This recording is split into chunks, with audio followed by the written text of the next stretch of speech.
Assalamualaikum dear students, welcome back in the second online class of biochemistry 2। Dear students, आज हमारा जो topic है online lecture में वो इनवर्टिब्रेट हार्मोन्स है। सो इनवर्टिब्रेट्स के अंदर अगर हम देखें तो हमारे पास एविडेंस ऑफ हार्मोनल कंट्रोल जो है वो लेस सेटिस्फैक्ट्री है, जैसे कि एसिलोमेट्स और सोडियोसोलोमेट्स एनिमल्स हैं, यानी उनमें काफ़ी कम है। जबकि हमारे पास अगर एंडोक्राइन फंक्शन सेलोमेट्स वर्टिब्रेट्स का हम देखें तो वो काफ़ी ज़्यादा हमारे पास ख़ास तौर पर आर्थ्रोपोड्स में भी वेल फंक्शन है, एनालिड्स में, मोलस्क्स में और इकानोडर्म्स जो है उनके अंदर हमारे पास, और इवन के आर्थ्रोपोड्स जिसमें इंसेक्ट्स और क्रस्टेशियंस ये दो क्लासेस जो है इनके अंदर भी हमारे पास अच्छा खासा है, यानी ये स्टडी ग्रुप में आता है, यानी हम इनको स्टडी करते हैं। तो फर्स्ट ऑफ़ ऑल हम हार्मोन्स फ्रॉम कोलेंट्रेटा या सोलेंट्रेटा जिसको आप कहते हैं वहाँ से स्टार्ट लेते हैं। सो हमारे पास दो साइंटिस्ट हैं, एक बर्नार्ड और एक डेयल जो है, इन्होंने 1964 में अगर हम देखें सो ये कहते हैं कि हमारे पास जो एडल्ट हाइड्रा है इसका हाइपोस्टोम जो है, हाइपोस्टोम हाइड्रा के बॉडी का वो पार्ट जहाँ से बड एराइज होता है, तो ये कहते हैं कि वहाँ पर हमारे पास न्यूरो सेक्रेटरी सेल्स होते हैं एबंडेंस मिकदार में, और ये वो रीजन है जहाँ से न्यू ग्रोथ कंटिन्यू होती है बेसिकली। और यहाँ पर हमारे पास अगर यही हाइपोस्टोम का पोर्शन जो है यहाँ बड, अगर आपके पास यहाँ पे जो कि लिखा है कि bud fails to develop if detached from the parent body prior to the secretion of neuro secretary cells in the hypostome, यानी अगर हाइपोस्टोम में न्यूरो सेक्रेटरी सेल्स की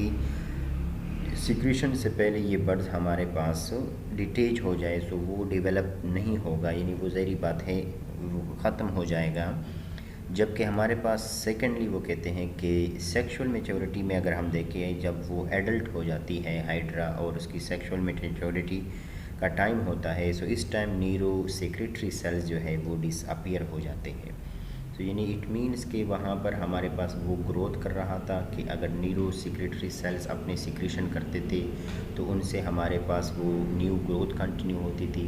यानी बॉडी की प्रोलिफरेशन होती थी, बॉडी की मल्टीप्लिकेशन हो रही थी सेलों की। लेकिन अगर हम फिर दूसरी जानब देखें उसकी सेक्सुअल टाइम को, कि जब वो सेक्सुअलिटी पे आती है, यानी मतलब वो सेक्सुअल होते हैं, सो उस time neuro secretary cells disappear हो जाते हैं। सो यहाँ पर उन्होंने क्लियर लिखा हुआ है कि thus growth and reproduction are antagonistic process. So this is the main point dear students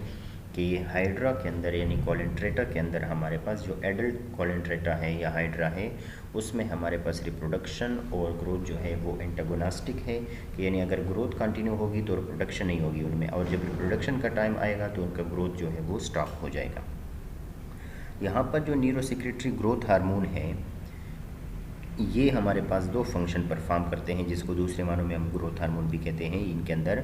first function जो है वो आपके पास it activates the cell proliferations, यानी सेल की मल्टीप्लिकेशन, सेल्स की डिवीजन को। Second, it causes interstitial cells to develop into somatic structure such as nematocysts. Secondly, इनके जो इंटरस्टिशियल सेल्स है, यानी मतलब जो बॉडी के टिश्यू है, वो अपने आप को सोमेटिक स्ट्रक्चर में यानी नेमेटोसिस्ट बनाने के काबिल भी होते हैं इन हार्मोन्स की वजह से, यानी हार्मोन उनको नेमेटोसिस्ट में भी कन्वर्ट करते हैं। डियर स्टूडेंट, आप लोग ऑलरेडी कोलेंट्रेटा को डिटेल के साथ पढ़ चुके हो, उसमें कुछ टेंटिकल्स होते हैं, कुछ प्रोटेक्टिव सेल्स होते हैं जो उसकी बॉडी की प्रोटेक्शन करते हैं, जिसको नेमेटोसिस्ट कहते हैं, तो यानी वो उनकी प्रोडक्शन में भी। और in the absence of this hormone growth ceases and interstitial cells form gamete. So जब इस हार्मोन की एब्सेंस होगी, जब ये हार्मोन नहीं होगा जिसको हम ग्रोथ हार्मोन या न्यूरो सेक्रेटरी ग्रोथ हार्मोन कहते थे, सो उस टाइम ग्रोथ उसका स्टॉप हो जाएगा और वही इंटरस्टिशियल सेल्स जो है वो फिर गेमीट्स में कन्वर्ट होंगे। सो इन इंटरस्टिशियल सेल्स को ये ग्रोथ हार्मोन या न्यूरो सेक्रेटरी ग्रोथ हार्मोन जो है वो मतलब कि इस तरीके से स्टिमुलेट करते हैं कि कभी उनकी वजह से बॉडी की ग्रोथ होती है, सो कभी फिर उनकी वजह से बॉडी के अंदर जो है गेमीट्स बनते रहते हैं। सेकेंड डियर स्टूडेंट्स, एनालिट्स में हार्मोन है। सो यहाँ पे भी वही बात लिखी हुई है कि इन्वेस्टिगेशंस जो कंडक्ट हुए हैं हमारे पास पास्ट 4 डिकेड से, यानी 40 ईयर्स से, वो यही क्लियर करते हैं कि neurosecretions play an important role in the regulation of various processes in the annelids including seasonal swarming of the distinct sexual forms, hermaphroditisms and viviparity। कि हमारे पास तकरीबन 40 ईयर्स से ये कंक्लूजन आ रहे हैं कि न्यूरो सिक्रेशंस जो है वो एनालिट्स के अंदर भी मुख्तलिफ़ किस्म के प्रोसेस को रेगुलेट करते रहते हैं, जैसे कि सीजनल स्वामिंग है, यानी एक स्पेशल किस्म के सेक्सुअल फॉर्म्स का एक सीजन्स के हवाले से एक जगह से दूसरी जगह लार्ज नंबर में जाना, यानी माइग्रेशन वगैरह। हर्माफ्रोडिज़म भी आप जानते हैं, हर्माफ्रोडाइट जो है यानी मतलब बाइसेक्सुअल, और विविपेरिटी जो है वो भी आप जानते हैं कि मतलब बच्चे पैदा करना। सो ये सारे जो प्रोसेसेस हैं इनको रेगुलेट किया जाता है by the help of neuro secretions in the annelids. और इस बार अगर हम पॉलीचिटी के अंदर, पॉलीचिटी वर्म्स जो है जैसे नेरीज़ है उनके अंदर हम देखें तो बहुत सारे न्यूरो सिक्रेटरी सेल्स वहाँ पर हमारे पास उनके ब्रेन और बाकी गैंग्लिया जो है वहाँ पर लोकलाइज्ड है, यानी मौजूद है। और ये सेल्स जो है ये डाइवर्स किस्म के प्रोसेस जैसे कि बॉडी ग्रोथ है, बॉडी के अंदर मेटामॉर्फोसिस है, एनिमल के अंदर सेक्सुअल डेवलपमेंट है और रिप्रोडक्टिव बिहेवियर है, इनको वो मुख्तलिफ़ तरीक़ों से यानी रेगुलेट करते रहते हैं। और इसके अलावा हमारे पास रीजनरेशंस के हवाले से जो स्टडीज़ है नेरिस डाइवर्सी कोलर के अंदर, जो कि हमारे पास क्लार्क और एट आल यानी बाकी भी साइंटिस्ट थे, उन्होंने 1962 में इन पे काम किया है।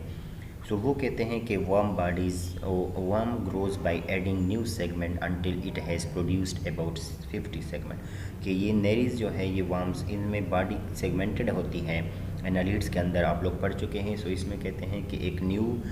यानी एक ऑर्गेनिज्म जो है या वर्म जो है उसकी ग्रोथ जो है वो बेसिकली एक न्यू सेगमेंट ऐड करने से होती है। यानी बॉडी का अगर पहले से 2 सेगमेंट में है तो इट मीन्स तीसरी सेगमेंट आ जाए तो इट मीन्स उसकी ग्रोथ हुई। सो इवन के उसकी बॉडी 50 सेगमेंट्स तक जाती है। So thereafter growth is mostly due to the increase in the segment, और इवन के वो 90 सेगमेंट्स तक भी उनकी बॉडी की ग्रोथ इंक्रीज़ होती है। सो सेगमेंट के अंदर जो प्लोरिफरेशन है बेसिकली वो डिफरेंट हार्मोन्स जो है वो बेसिकली उनको रेगुलेट करते हैं, जो कि उनके सुप्रा इसोफेजियल गैंग्लिया के अंदर मौजूद है। यानी इसोफेगस का जो बिल्कुल अपर पार्ट है, फर्स्ट पार्ट, वहाँ पर जो गैंग्लिया है यानी न्यूरॉन है, वहाँ पर बेसिकली जो राउंड बॉडी है, सो उसके वजह से ये चीज़ रेगुलेट होती है या उनके हार्मोन्स की वजह से। सो अगर हम यंग वंस के अंदर इस गैंग्लिया को रिमूव कर लें सो वहाँ पर सेगमेंट की जो प्रोलिफरेशन है यानी ग्रोथ है वो भी ख़त्म हो जाएगी, जो कि हमारे पास अगर दोबारा हम उसको रिज्यूम कर लें after implanting ganglia from other young worms, ठीक है। So beside old worms which have stopped growing can be induced to grow by implanting ganglia from the young worms and not from other old worms, ठीक है। यहाँ पर बड़ी ज़बरदस्त बात लिखी, वो कहते हैं कि आपके पास एक वर्म्स है जो यंग फॉर्म में है,